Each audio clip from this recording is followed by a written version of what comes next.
제가 수학하다 보니까 뭐 자질구레하고 복잡하고 굉장히 싫어합니다. 그러니까 단순 명료하게 또 눈도 오고 비도 오는 와중에 또 이렇게 또 참석해 주신 분들이 계시니까 너무 형식적인 얘기 말고 학생들이 직접적으로 영향이 갈 수 있는 그런 얘기들, 수업에 대한 얘기들을 위주로 그렇게 말씀을 드리겠습니다.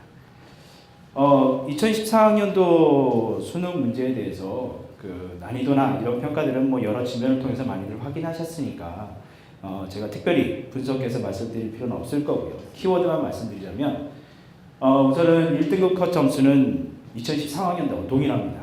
근데 특이하게도 원점수가 평균이 내려가 있습니다. 이 말은 뭐 직관적으로 판단하시면 됩니다. 잘하는 애는 잘했고 중위권 애들, 그러니까 약간 좀 애매한 3등급권 선 애들은 못 봤다는 얘기가 되죠. 그러니까 그렇게 쉽게 생각하시면 됩니다. 근데 저도 뭐 아까 국어 선생님 말대로 학생들하고 상담을 하다 보면 6월에 나 2등급도 받았고 1등급도 받아봤는데 이번에 망쳤다. 이런 식으로 얘기하는데 그 친구들하고 얘기하고 이런 공통적인 두 가지 내용으로 대답을 합니다. 이번 수능을 봤는데 10번대 후반 문제에서 너무 시간을 많이 보내서 20번대 후반 문제, 요즘 트렌드가 28번하고 29문제는 좀 다소 난이도가 좀 쉬워지고 있는 추세입니다. 근데도 불구하고 그것까지 못 봤다는 거죠. 대부분 한 20번대 초반에서 종료 10분 남았다. 당황했어요. 못 풀었어요. 그런데 점수 낮게 나올 수밖에 없죠.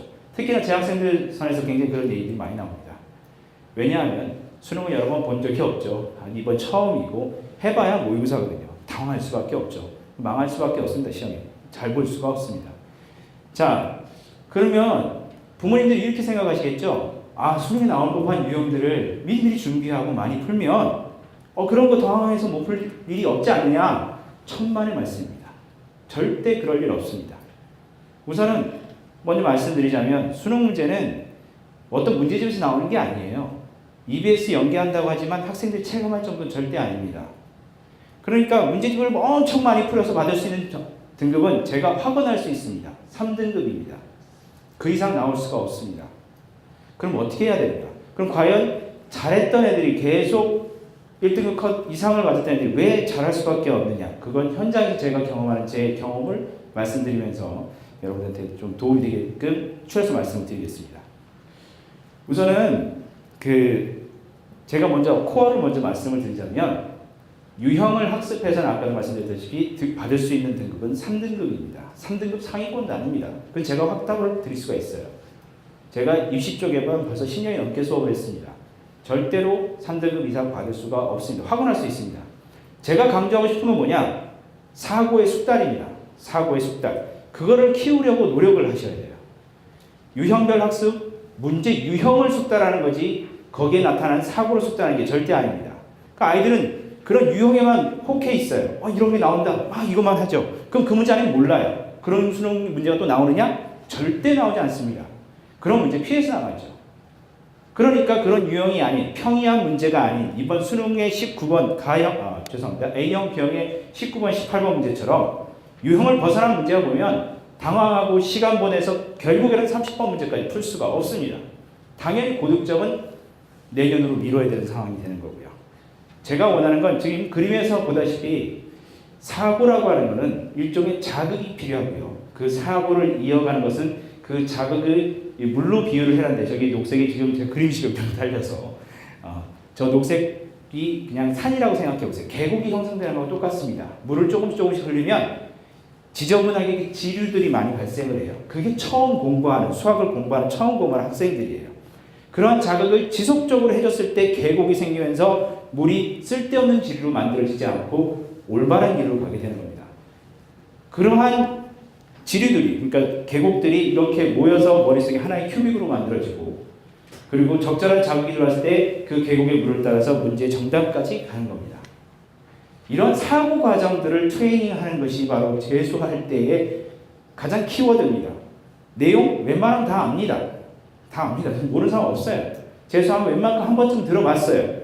그런 상황 속에서 재수를 수학에서 성공을 하려면 그걸 또 좀 더 명확하게 하고 문제 푸는데 급급하지 않고 그 문제에 말하고자 하는 의도와 그 근본 바탕에 깔려있는 사고의 과정들을 이해하는 데 포커스를 두셔야 되죠. 다시 말해서 개념이 충실해야 됩니다. 개념. 개념이라고 그러면 굉장히 막연하죠. 수능이 며칠 남지도 않았는데 뭔 뜬금없는 개념이야. 시간 낭비 아니냐. 천만한 말씀입니다. 제가 한 가지 예를 들어드리죠. 저희 반에 작년에 검정고시 출신이 한 명 있었어요. 시험 검정고시 끝나고 바로 온 거죠. 나 열심히 할 수 있다 라고 하면서 왔습니다. 첫 3월 모의고사를 3월 모의고사 보기 전에 자기가 수능 시험을 한번 해봤대요. 점수가 30점이 나오더래요. 그 당황스러워서 선생님 어떻게 해야 됩니까? 라고 묻더라고요. 2월쯤이었죠. 그래서 교과서를 풀어와라. 교과서가 왜 풀어오라고 하냐면 개념도 다 있고요.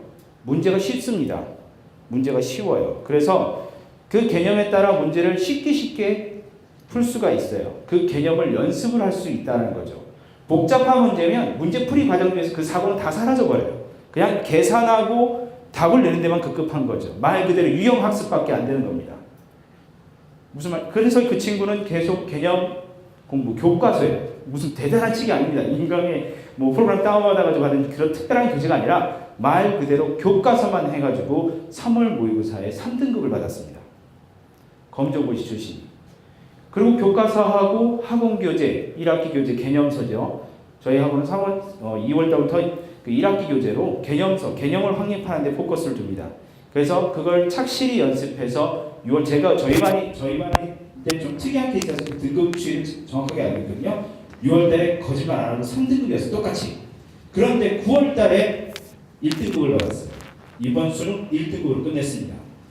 학교 다닐 때 1등급 받은 친구 아니에요. 검정고시 보내요. 대학 가겠다고 온 친구예요. 아무것도 모르는 친구가. 그러면 자 보세요. 지금 재수 시작하신 분들 어머님 잘 보세요. 지금 아이들이 뭘 풀고 있는지 한번 보세요. 재수할 때 아마 작년에 봤던 수능 특강, 수능 완성 또는 자이스토리 같은 기출문제 공지 물고 있을 거예요. 그거 안 돼요. 절대. 그냥 푸는 데만 적응이 되어 있기 때문에 그거 다 풀려요. 내가 왜 재수했지? 그럴 거야. 안도감밖에 주지 않습니다. 절대로 문제점을 파악해서 내가 뭐가 문제가 있는지 알려주지 않습니다. 그거 풀고 있으면 당장 중단시키세요. 안 됩니다. 절대.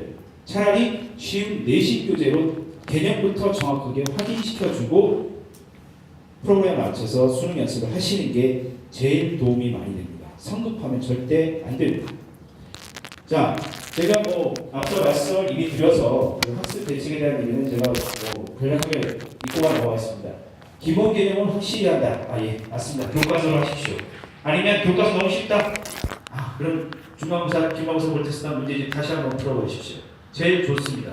단 유형별로 공부하려고 하지 마시고, 자, 사고의 숙달이라고 했어요. 자기의 사고가 숙달되어 있는지 안 되어 있는지, 그 파트에 대해서 사고 숙달이 되어 있는지 안 되어 있는지는 이렇게 판단하시면 됩니다. 이거 어렵게 오셨으니까 제가 팁을 하나 드릴게요. 딴 데 가서 얘기 안 할 거예요. 제가. 죄송합니다. 별로 재미없는 농담입니다. 자, 학생이 문제를 풀 때 한번 어머님들 학생을 동반하지 않으신 분들은 한번 그렇게 얘기해 주시고 싶은 걸 문제를 풀 때 손을 대지 말고 문제 풀 때 이거 어떻게 풀지 나한테 얘기해봐. 그래서 요약을 할 수 있으면 손을 풀지 않고 이거 이수분해서 이렇게 하면 되지. 이거 미분해서 증감 확인해서 하면 되지. 이렇게 계율을 짜서 짤 수 있는 상황이 되면 그 파트에 대해서 사고력이 충분히 숙달이 되어 있다고 보시면 됩니다. 어려운 문제, 쉬운 문제 마찬가지죠. 쉬운 문제부터 먼저 하셔야 되는 게 순서겠지만 그렇게 확인하시면 됩니다. 그렇게 확인하시고 개념 확실하게 해두시기 바랍니다. 수업을 하다 보면 그게 뒤죽박죽되어 있는 친구들이 천차만별이에요. 그래서 제가 그러죠. 니들 재수를 할 수밖에 없다. 이렇게 답합니다. 자, 세 번째를 보시죠. 오답노트. 자, 오답노트 같은 맥락에서 얘기할 수 있습니다. 자기가 사고가 껄끄러운 것들이 있을 거예요. 특히나 삼각함수. 이거 왜 이 공식 때 써야 돼? 이런 거. 되게 껄끄러웠습니다. 공식 몰라서 그런 게 아니에요. 그러면 그러한 사고를 아까도 말씀드렸듯이 계획을 만들기 위해서 지속적인 자극이 필요합니다. 그게 가장 좋은 게 오답노트입니다.